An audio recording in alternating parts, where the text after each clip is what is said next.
تاکہ آپ کو پتہ چلے کہ what is exegesis. So exegesis to analyze a text critically, ہم اس کو critically analyze کرتے ہیں with the application of all the hermeneuticus principles.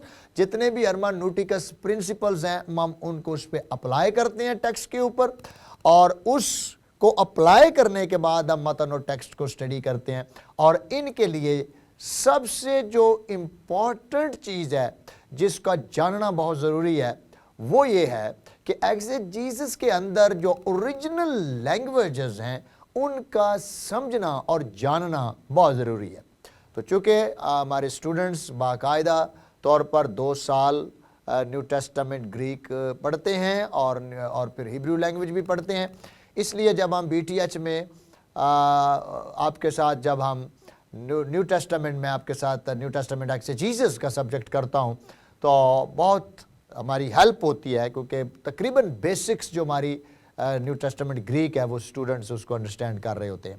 اور چونکہ ایگزیجیسس کے اندر ہم گرامیٹیکل انالائز کرتے ہیں کہ گرامر کی کیا پوزیشن ہے، کیونکہ جب تک ہم گرامر نہیں سمجھیں گے تب تک ہم تفسیر کو نہیں سمجھ سکتے، ہم انڈرسٹینڈ نہیں کر سکتے کہ رائٹر کیا کہنا چاہ رہا ہے. تو اس لیے یہ ذہن میں رکھیں کہ ایگزیجیسس کے اندر ایک تو original language, number 2 original language کی گرامیٹیکل انالیسس، کہ ہم گرامیٹیکل اس کو انالائز کریں کہ آیا متن و ٹیکسٹ کیا کہتا ہے. اس کے بعد ہم تھیولوجی کی طرف جاتے ہیں، یعنی کیا تھیولوجی اس ٹیکسٹ کے اندر پائی جاتی ہے، اور پھر ایبسلیوٹلی اس کا کانٹیکسٹ، اور اس کا کانٹیکسٹ میں ہسٹوریکل کانٹیکسٹ اور لٹرری کانٹیکسٹ اور ڈفرنٹ جو برانچز آف ہرمانوٹکس ہے اس کو ہم اپلائی کرتے ہیں تاکہ ہم انڈرسٹینڈ کریں کہ آیا رائٹر کیا کہنا چاہتا ہے. ایگزیجیسس میں جو مین امپورٹنٹ چیز ہوتی ہے وہ یہی ہے کہ what the writer want to say, writer کیا کہہ رہا ہے، رائٹر کی سوچ تک پہنچنا اور پھر متن کے اندر سے بات نکالنی ہے. اگر ہم متن کے اندر اپنی بات ڈال دیں گے تو یہ ایسیجیسس ہو جائے گی. ایس کا مطلب ہوتا ہے ٹو انٹو، پٹ انٹو، اپنی بات متن کے اندر ان کر دینا. اور اگر ہم اپنی بات اپنی تشریح متن کے اندر ان کر دیں گے تو وہ ایکسیجیسس نہیں ہوگا بلکہ ایسیجیسس ہو جائے گا. اور ایسیجیسس ہیرسی ہے، یہ رانگ ٹیچنگ ہے، کیونکہ کسی کو اجازت نہیں کہ وہ متن کے اندر اپنے معنی ڈال دے. تو پرابلم یہی ہے کہ جب ہم علم التفسیر کی بات کرتے ہیں تو بہت سارے جو ہمارے ایسے خادم الدین ہیں جن کو اوریجنل لینگویجز نہیں آتی، اور لینگویج نہ آنے کی وجہ سے وہ ٹرانسلیشنز پر ان کا جو ہے وہ ان کو ٹرسٹ کرنا پڑتا ہے، اور ٹرانسلیشن کے اوپر وہ اپنی ڈاکٹرائنز اور عقیدوں کو بناتے ہیں جس میں سے کئی ابہام ہو سکتے ہیں اور بہت سی اغلاط ہو سکتی ہیں. کیونکہ اگر ہم ٹرانسلیشنز پر ہی صرف بھروسہ کر کے اپنی بات کو پیش کریں گے تو اس میں غلطیوں کے چانسز ہیں، کیونکہ کوئی بھی ایسی ٹرانسلیشن نہیں ہے جو ایز اٹ از متن کو پیش کر سکے. سو ٹرانسلیشن کے اندر پرابلم ہو سکتی ہیں، اور وہ پرابلم اور مسائل زبان کی ہیں، لسانیات کے ہیں. کیوں؟ کیونکہ ہر زبان کی گرامر، ہر زبان کی انڈرسٹینڈنگ، ہر زبان کی اپروچ اپنی ہے. So that is a simple definition of what is exegesis and what is the meaning of exegesis, اور کس طور سے ہم اس سبجیکٹ کو سمجھ سکتے ہیں ایگزیجیسس کو. میرا جو ہم مضمون ہے جس کو میں آپ کے ساتھ ڈسکس کرنے لگا ہوں وہ ہے غلطیوں کے نام پالوس رسول کا خط.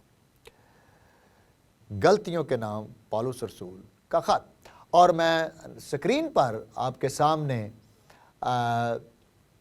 میپ آپ کو دکھا رہا ہوں، اور اس میپ کے اوپر جو میرا ماؤس پھر رہا ہے غلطیہ، یہ جو لفظ غلطیہ ہے، غلطیہ یہ ذہن میں رکھے کہ یہ روما کا صوبہ ہے، صوبہ تھا، روم کا صوبہ تھا.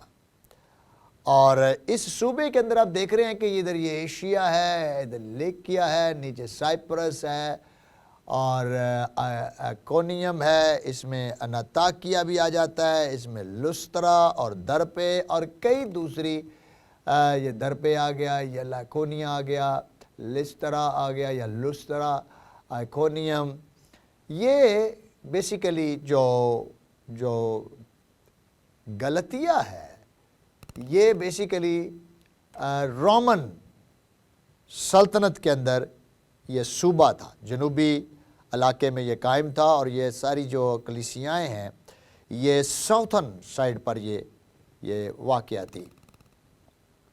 اور پالوس رسول نے یہ جو خط تھا جو غلطیوں کی کلیسیا کے نام لکھا گیا، یہ اس نے اپنے پہلے بشارتی سفر کے دوران اس کو لکھا، جس کا ذکر اعمال 13 سے 14 باب میں اس کا ذکر موجود ہے. اور پالوس رسول کا جب ہم بشارتی سفر پڑھتے ہیں تو اس میں یہ پالوس رسول نے اپنے پہلے بشارتی سفر میں یہ خط لکھا.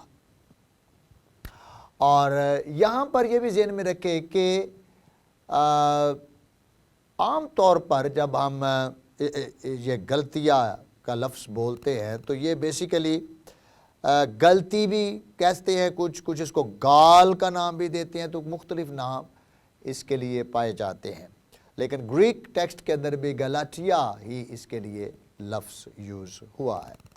اور یہ میں نے جیسے بتایا کہ ایشیا کے اندر یہ کلیسیائیں موجود تھیں، اور یہ ایک کلیسیا نہیں تھی، یہ کئی کلیسیائیں یہاں پر موجود تھیں. اور پالوس رسول اس کو پہلا باب اور اس کی دوسری آیت، اور سب بھائیوں کی طرف سے جو میرے ساتھ گلتیا کی کلیسیاؤں کو، تو ہمیشہ ذہن میں رکھے کہ بیسیکلی یہ خط کسی ایک کلیسیا کو نہیں لکھا گیا. کنگ جیمز ورژنز کے new King James, and all the brethren who are with me to the churches of Galatia, اور آپ گریک میں پڑھیں تو گریک ٹیکسٹ کے اندر کھائے ہوئے سون ایمائی پینٹیس ایڈلفائی تھیس ایکلیسیاس ٹیس گلاٹیاس. So Pentes Adelphi, all the brothers and the sisters. کس کی؟ کلیسیا کی. To the churches. So اس کا تھوڑا سا پس منظر بھی آپ کو بتایا کہ پالوس رسول اس کو اپنے پہلے بشارتی سفر پر اس خط کو لکھا، اور یہ خط بیسیکلی اس کے کچھ مسائل پر میں آگے ڈسکشن میں جاؤں گا کہ یہ خط خصوصی طور پر رانگ ٹیچنگز، ایسی جھوٹی تعلیمات کے اندر جو اس کلیسیا کے اندر داخل ہو رہی تھی ان کو ایڈریس کرتا ہے پالوس رسول. ان کے مسائل کو ہم دیکھیں گے، اور پالوس رسول کی جو رسولی خدمت ہے اس کو بھی چیلنج کیا جا رہا تھا، اور اس کا بھی جواب پالوس رسول دیتا ہے. لیکن ایک ذہن میں رکھے کہ جو خط ہے غلطیوں کی کلیسیا کے نام، یہ کوئی ایک کلیسیا نہیں تھی، بلکہ نقشے کے اندر بھی میں نے آپ کو دکھایا کہ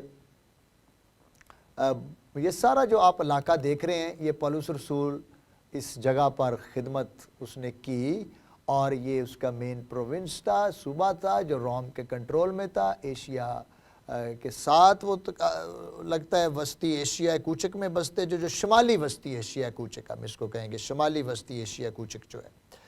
اور now it is the covered by the tricky, اور موسٹلی اب یہ جگہیں جو ہیں وہ ایشیا کوچک کی جو ہیں وہ ترکی کے انڈر ہیں، اور موجودہ ترکی.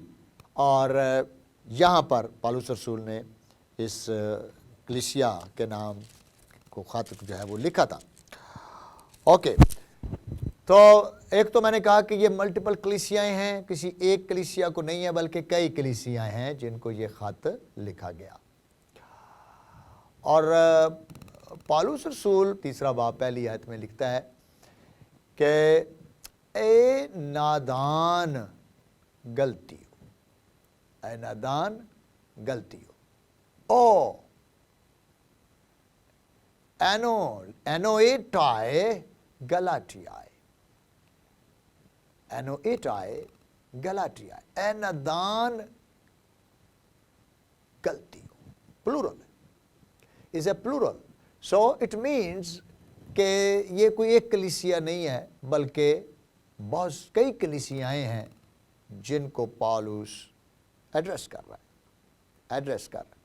اور روم کے صوبہ گلتیا کے بارے میں زیادہ معلومات تو نہیں کہ یہ کہاں پہ تھا پرٹیکولر. اس کے بارے میں اسکالرز اتنے زیادہ شور نہیں ہے کہ اس کے بارے میں. لیکن یونانی کا جو لفظ گلاٹائے ہے دراصل یہ کھیلاٹائے لفظ ہے. کھیلاٹائے. سو کھیلاٹائے اس کو گال بھی کہا گیا ہے جو لاطینی مصدر سے ہے. یہ بیسیکلی لاطینی مصدر سے ہے اور گلاٹائے نام ہے صوبے کا. اور اس جگہ کے بارے میں کچھ زیادہ معلومات معلوم نہیں ہے کہ یہ کہاں کیا اس کی اب بیک گراؤنڈز تھی. لیکن بہرحال کبھی یہ کلیسیا تھی اور یہاں پہ کئی کلیسیائیں قائم تھی. اور پالوس رسول اور کلیسیاؤں کو یہ مضبوط کرتا ہوا سوریا اور کلیکیا سے گزرا. اور ان کا ذکر اعمال 15 باب 41 آیت میں بھی پایا جاتا ہے. دوسرا تیموتھیوس 4 باب اور اس کی 10 آیت میں ذکر ہے. اعمال 16 باب اور 6 آیت میں بھی ذکر ہے کہ پالوس اس جگہ پر باقاعدہ وزٹ کرتا رہا اور اس نے ان کلیسیاؤں کو قائم کیا جس نے میں نے آپ کو پس دیا، انتاکیا، اکونیم، لسترا اور درپے. یہ کلیسیائیں اس نے قائم کی اور پالوس اور برناباس نے اپنے پہلے بشارتی سفر میں اس کا باقاعدہ اس خدمت کا آغاز وہاں پہ کیا اور خداوند نے ان کو استعمال کیا اور وہاں پر انہوں نے کلیسیائیں قائم کی. So I am telling you about the introduction of the book Galatia یا غلطیوں کے نام خط کے بارے میں آپ کو میں تعارف دے رہا ہوں. مسئلہ کیا تھا اس کلیسیا کے؟ میں کچھ پرابلمز آپ کو بتانا چاہتا ہوں because I am giving you some introduction of the book کہ اس کتاب کے اندر جو مسائل تھے یا پرابلمز تھے وہ کیا تھے. کلیسیا کے اندر ایسے لوگ داخل ہو گئے تھے جو بالکل الگ قسم کی تعلیم دے رہے تھے. وہ تعلیم نہیں تھی جو رسولوں نے دی تھی بلکہ یہ بالکل الگ تعلیم دے رہے تھے. انہوں نے گاسپل کو بدل کے رکھ دیا ہوا تھا. یہ پرابلم چل رہی تھی اس کلیسیا میں بلکہ ان کلیسیاؤں میں چل رہی تھی because the Paul is using the plural sense not a singular sense. So کہتا ہے مگر وہ دوسری نہیں، البتہ بعض ایسے ہیں، پہلا باب 7 آیت، مگر بعض ایسے ہیں جو تمہیں گھبرا دیتے ہیں، جو تمہیں گھبرا دیتے ہیں اور مسیح کی خوشخبری کو بگاڑنا چاہتے ہیں، اور مسیح کی خوشخبری کو بگاڑنا چاہتے ہیں. ہوئے ٹراسونٹیس definitely is an participle action. اور یہ جب ہم پہلا باب غلطیوں پہلا باب اور اس کی 7 آیت میں جب ہم اس کو چیک کرتے ہیں تو it is a present participle active. It's a present participle active. اور present participle active tense ہے اور adjectivals condition ہے. the one وہ خاص گروہ جو تمہیں اذیت دے رہے ہیں، تمہیں ٹربل دے رہے ہیں، اپنی ٹیچنگ سے تمہارے پاؤں اکھیڑ رہے ہیں. This is a very very important verb جو اس کنڈیشن کو پیش کر رہا ہے کہ کیا حالت تھی جو یہ کلیسیا تھی، ان کی کیا کنڈیشن تھی. تو پالوس اس کو بیان کر رہا ہے، مگر وہ دوسرے نہیں، البتہ بعض ایسے ہیں جو تمہیں گھبرا دیتے ہیں اور مسیح کی خوشخبری کو بگاڑنا چاہتے ہیں، مسیح کی خوشخبری کو بگاڑنا چاہتے ہیں۔ بگاڑنے کا مطلب یہ ہے کہ they are going to change the meaning, متن کے معنی بدل رہے ہیں، چینج کر رہے ہیں۔ That was the problem. 5 باب 10 آیت کے اندر لکھا ہے، مجھے خداوند میں تم پر یہ بھروسہ ہے کہ تم اور طرح کا خیال نہ کرو گے، لیکن جو تمہیں گھبرا دیتے ہیں وہ خواہ کوئی ہو سزا پائے گا۔ سو پالوس جو ہے وہ ججمنٹ کو بھی پیش کر رہا ہے۔ So is a problem in the church.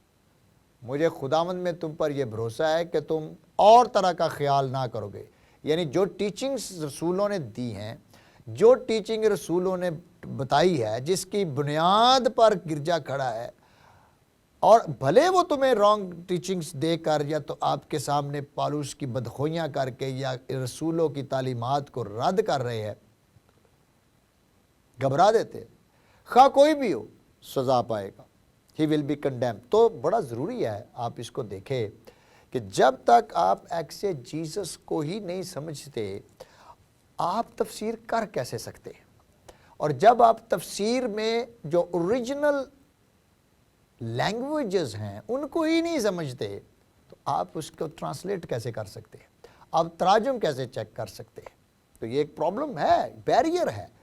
میں یہ تو نہیں کہتا کہ جن کو اوریجنل لینگویج نہیں آتی خدا ان کے ساتھ بات نہیں کر سکتا یا خدا اس کو یوز نہیں کر سکتا، کر سکتا ہے، but it is not a healthy approach کہ آپ کہیں کہ مجھے نہیں ضرورت سیکھنے کی، آپ کو ضرورت ہے۔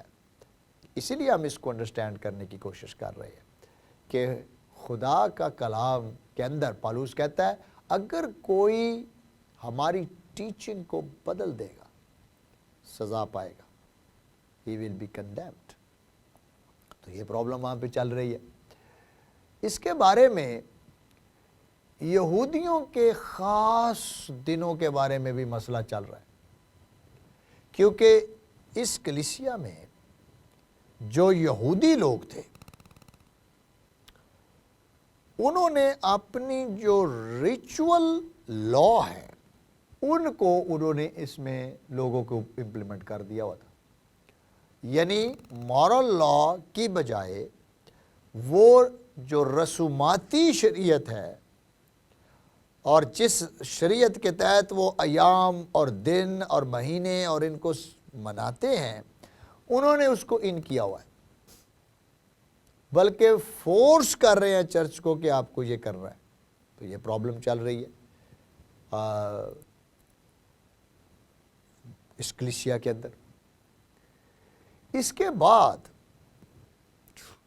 ایک اور بڑا ایشو چل رہا ہے، اور وہ ایشو یہ چل رہا ہے کہ ختنے کے بارے میں بحث چھڑی ہوئی ہے۔ کیونکہ پالوس رسول جو ٹیچنگ دی ہے، پالوس رسول نے کہا ہے کہ نجات جو ہے وہ ہمارے راست بازی کے کاموں سے نہیں ملتی، بلکہ خدا کے فضل سے، اس کے فضل سے نجات ملتی ہے۔ Grace, you are saved not by the ritual work but by the grace of God۔ خدا کے فضل سے نجات ملتی ہے، لیکن چونکہ اب پالوس وہاں پہ نہیں ہے، رانگ ٹیچر آئے ہوئے ہیں، اور خصوصی طور پر یہ رانگ ٹیچر ہیں کون؟ یہودی جو کنورٹ کرسچنز ہیں، بیہائنڈ دا سین وہ اپنے یہودیت کو، یہودی دین کو، یہودی جو مذہبی ان کی رسومات ہیں ان کو امپلیمنٹ کر رہے ہیں، اور غیر اقوام کے لیے ٹھوکر کا باعث بن رہے ہیں، کیونکہ غیر اقوام جو اس رسومات کو نہیں جانتی، بپتسمہ بھی انہوں نے لیا ہے، لیکن they are facing the troubles۔ کیوں ٹربلز؟ کیونکہ ختنے کے بارے میں بحث کا مسئلہ چھڑ گیا۔ وہ کہتے salvation is not by the grace but by the circumcisions. نجات جو ہے وہ خداوند یسوع مسیح پر ایمان لانے سے نہیں ہے، بلکہ ختنے کی بھی اتنی ہی اہمیت ہے جتنی یسوع مسیح پر ایمان لانا ہے۔ سو ضروری اور کمپلسری ہے کہ خداوند یسوع مسیح پر ایمان لانے کے ساتھ ساتھ وہ ختنہ بھی کروائیں، اپنے میل بچوں کے جو ختنے ہیں وہ بھی ہونے چاہیے۔ تو یہ ایک بہت بڑا ایشو تھا جو چل رہا ہے اس کلیسیا کے اندر، اور پالوس چونکہ یہودی ہے اور یہودی ہونے کے ناطے اس پر سوالات اٹھ رہے ہیں کہ کیسے ہو سکتا ہے کہ یہ خود یہودی ہے اور اب یہ ختنے کی اہمیت کو ختم کرنے کی کوشش کر رہا ہے، اور بپتسمے کو اس کے ساتھ ملا رہا ہے اور فضل کو اس کے ساتھ ملا رہا ہے۔ تو یہ ایک بڑی بحث جو تھی وہ کلیسیا کے اندر ہے، جو غلطیوں کا مسئلہ ہے۔ اس کے بعد طہارت بہت بڑا مسئلہ ہے، اور حرام حلال پر بحث چھڑ رہی ہے، کیونکہ یہودیوں کے نزدیک حرام حلال کا بڑا تصور ہے، اور پالوس رسول اس حرام حلال کے تصور کو بھی ختم کر رہا ہے، بلکہ وہ ہر چیز کو دعا کے وسیلے سے پاکیزہ کرنے کی طرف جا رہا ہے، اور کہہ رہا ہے کہ جو لا شریعت کے بنی اسرائیل کے اندر امپلیمنٹڈ ہیں وہ سارے لا جو ہے وہ ہم گرجے یا چرچ پر امپلیمنٹ نہیں کر سکتے، صرف مورل لا جو ہے یا اخلاقی شریعت جو ہے وہ ایز اٹ از امپلیمنٹڈ ہے، بلکہ نہ طہارت امپلیمنٹڈ ہے اور نہ حرام حلال کے کانسیپٹ جو یہودیوں کے اندر ہیں وہ زیر بحث نہیں لاتا۔ تو یہ بھی ایک مسئلہ چل رہا ہے، اور اگر ہم دوسرا باب اور 11 سے 14 آیت کا مطالعہ کریں، غلطیوں 2 باب اور اس کی 11 سے 14 آیت کی اگر ہم مطالعہ کریں تو وہاں پر وہ کیا کہتا ہے؟ پالوس لکھتا ہے، لیکن جب کیفا انطاکیہ میں آیا تو میں نے روبرو ہو کر اس کی مخالفت کی، کیونکہ وہ ملامت کے لائق تھا، اس لیے کہ یعقوب کی طرف سے چند شخصوں کے آنے سے پہلے تو وہ غیر قوم والوں کے ساتھ کھایا کرتا تھا، مگر جب وہ آ گئے تو مختونوں سے ڈر کر باز رہا اور کنارہ کیا۔ دیکھ رہے ہیں آپ، ایون کہ پترس بھی اندر سے خوف زدہ تھا۔ He was a born again Christian. He was spirit filled Christian, preaching the gospel. But پالوس کہتا ہے کہ میں نے روبرو ہو کر اس کی مخالفت کی۔ کیوں کی؟ کیونکہ وہ ڈبل سٹینڈرڈ گزار رہا تھا۔ جب وہ یہودیوں کے ساتھ مل کے کھانا کھا رہا تھا تو ان کو یہی شوق رہا تھا کہ وہ پکا یہودی ہی ہے، اور غیر قوم والوں کو چونکہ یہودی کو اتنا اچھا نہیں سمجھتے تھے، اور غیر قوم والوں کو تو بلکہ وہ برا سمجھتے تھے، تو جب غیر قوم کلیسیا کے اندر شامل ہو گئیں تو پالوس نے دیکھا کہ پترس تو غیر قوموں کے سامنے نہیں آ پا رہا، وہ غیر قوم والوں کے ساتھ کھایا کرتا تھا، مگر جب وہ آ گئے یعنی مختون آ گئے جو یہودی تھے ان کے ڈر سے باز رہا۔ تو that was a problem in the church, جس کو پالوس ایڈریس کرے گا۔ کس طور سے اس کلیسیا کے اندر یہ پرابلم یا مسئلہ چل رہا تھا۔ پہلا باب اور اس کی 6 آیت میں لکھا ہے کہ کچھ مسیحی اپنے عقیدے سے ہی بدل گئے تھے۔ Horrible. Some Christians even, they are going to change their doctrines, their beliefs. اور یہ سیڈ پارٹ ہے کہ آج بھی اگر درست ایگزیجیسس نہ ہو، اگر ایگزیجیس کرنے والا بندہ کوالیفائی نہیں ہے اور اس کو ایگزیجیسس پرنسپلز کی سمجھ نہیں ہے تو خطرہ ہے، بالکل تھوڑا ہی نہیں بہت خطرہ ہے کہ لوگوں کے عقیدے اور ڈاکٹرائنز تک چینج ہو سکتی ہیں۔ اور پیچھے ہم پڑھ کے آ رہے ہیں پالوس نے کیا کہا؟ سزا پائیں گے۔ جو کوئی متن یا ٹیکسٹ کو بدل دے گا، اس کے معنی بدل دے گا، اس کے میننگز بدل دے گا، سزا پائے گا۔ 5 باب اور اس کی 4 آیت کے اندر اگر آپ دیکھیں تو وہاں پہ کیا لکھا ہے؟ تم جو شریعت کے وسیلے سے راست باز ٹھہرنا چاہتے ہو مسیح سے الگ ہو گئے اور فضل سے محروم، فضل سے محروم۔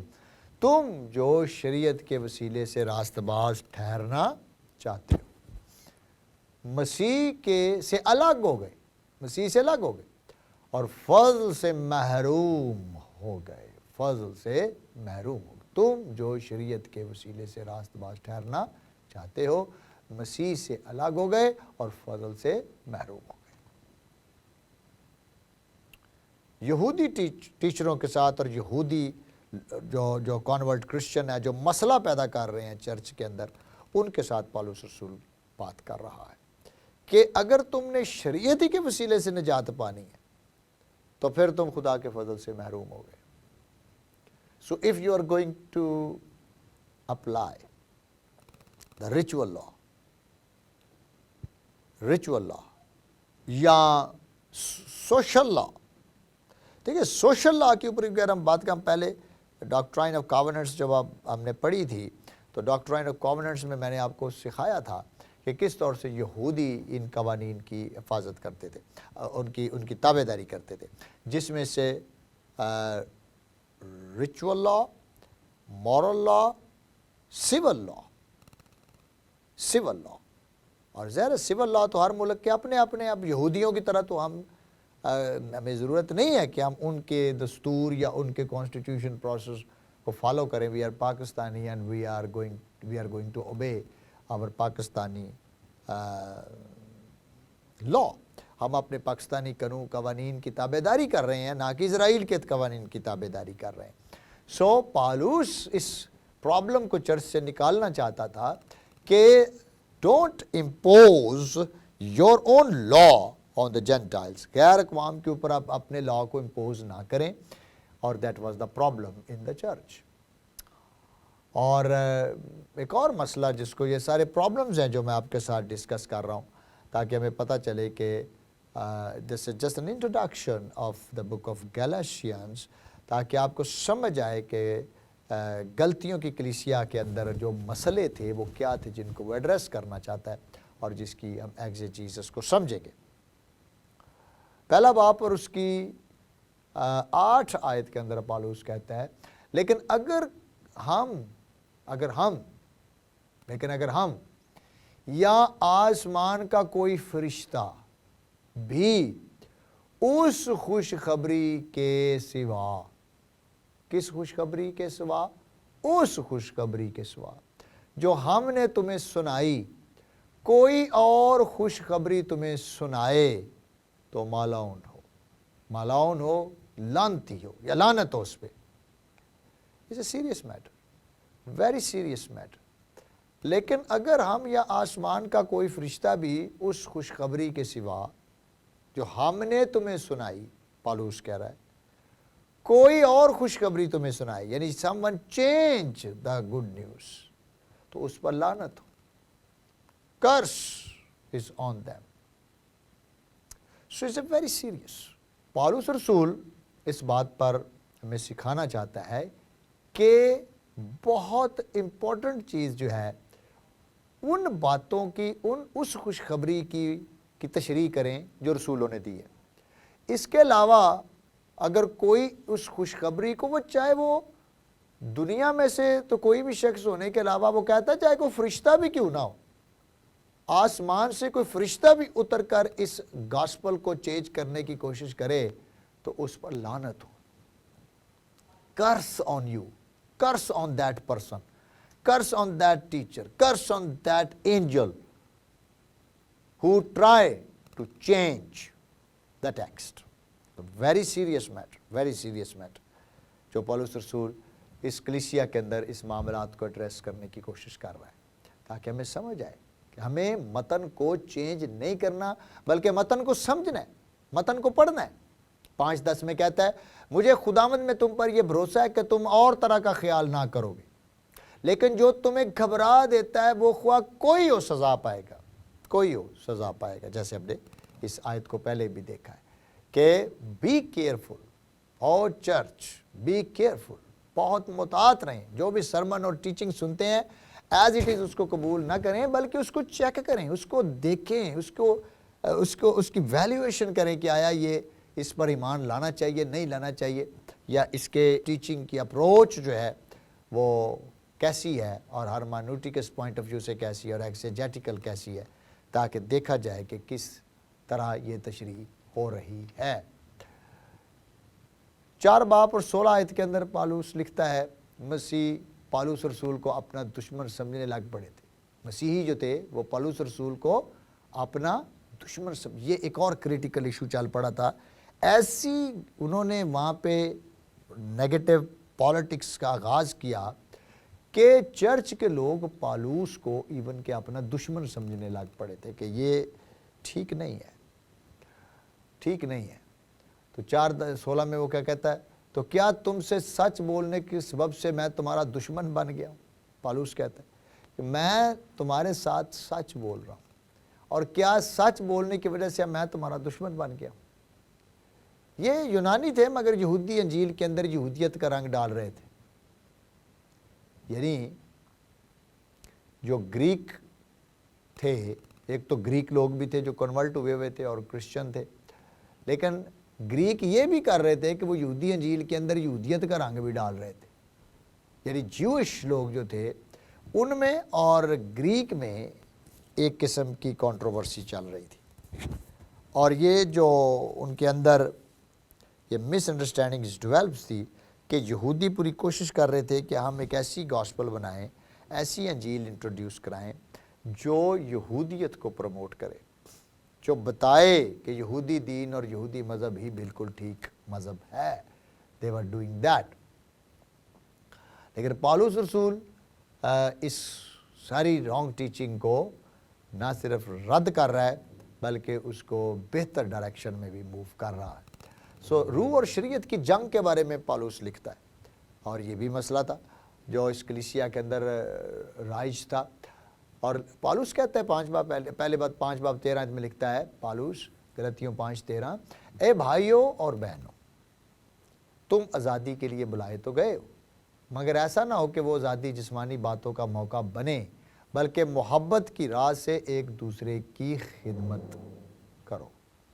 گو تمہارے پاس فریڈم ہے، گو تمہارے پاس چوائس ہے، فریڈم چوائس ہے، مگر ایسا نہ ہو کہ وہ آزادی جسمانی باتوں کا موقع بنے، بلکہ محبت کی راہ سے ایک دوسرے کی خدمت کرو. سرو ون انادر، دس از دا مین تھنگ، کہ ایک دوسرے کو سرو کرے، ایک دوسرے کی خدمت کرے. 5 باب اور 1 آیت میں لکھتا ہے مسیح نے ہمیں آزاد رہنے کے لیے آزاد کیا ہے، پس قائم رہو اور دوبارہ غلامی کے جوئے میں نہ جتو.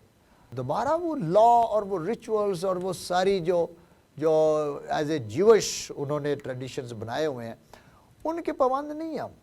ہم ریچولز لا کے پابند نہیں ہیں، بلکہ ہم روح القدس کی ہدایت سے چلنے والے لوگ ہیں. پالوس ان کو ادھر لا کے آنا چاہتا ہے. مسیح نے ہمیں آزاد رہنے کے لیے آزاد کیا ہے، پس قائم رہو اور دوبارہ غلامی کے جوئے میں نہ جتو.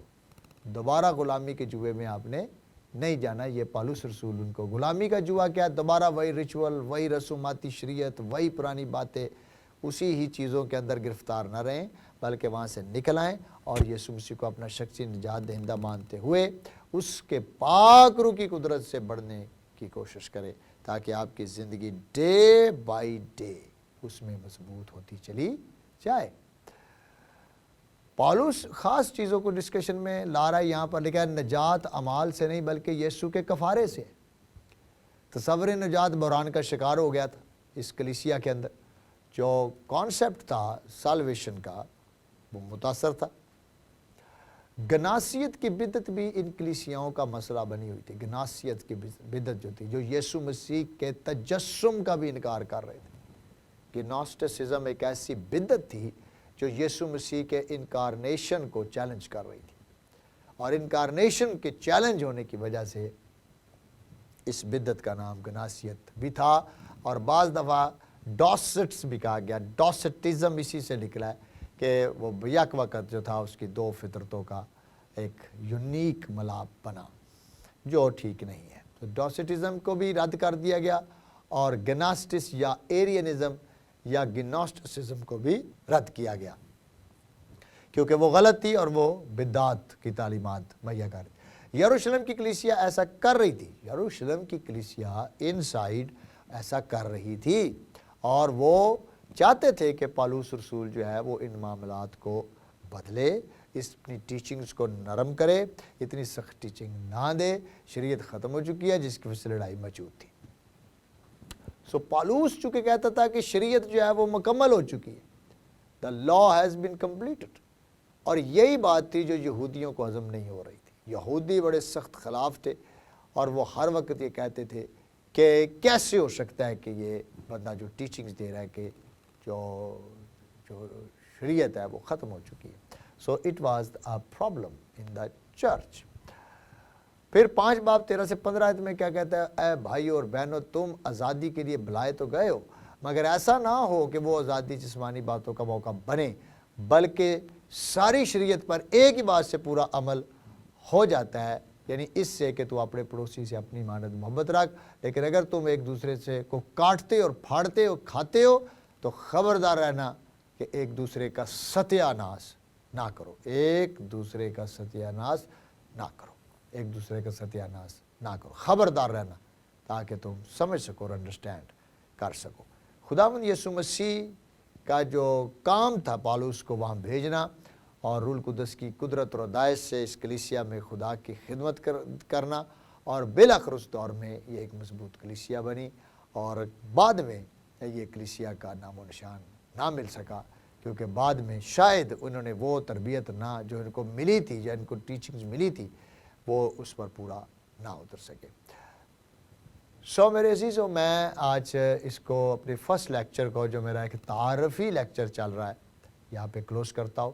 اور میری دعا ہے کہ یہ ٹیچنگ آپ کے لیے برکت کا باعث بنے، آپ کے ذہنوں کو خداوند کھولے تاکہ آپ کتاب مقدس کو سمجھ سکیں اور برکت پا سکے اور ہمارا خداوند یسوع مسیح عزت اور جلال پائے. خداوند آپ سب کو لیٹس پرے. خداوند ہم تیرا شکر کرتے ہیں آج کی ساری ٹیچنگ کے لیے جو ہم نے غلطیوں کی کلیسیا کے نام پر اس رسول کے خط کے لیے کی ہے. توفیق بخش کے یہ ساری ٹیچنگ سننے والوں کے لیے برکت کا باعث رہے، بہت ساری روحیں تیری بادشاہت کا حصہ بنے اور تیرا نام عزت اور جلال پائے. خدا باپ، خدا بیٹے، خدا روح القدس کے نام سے آمین.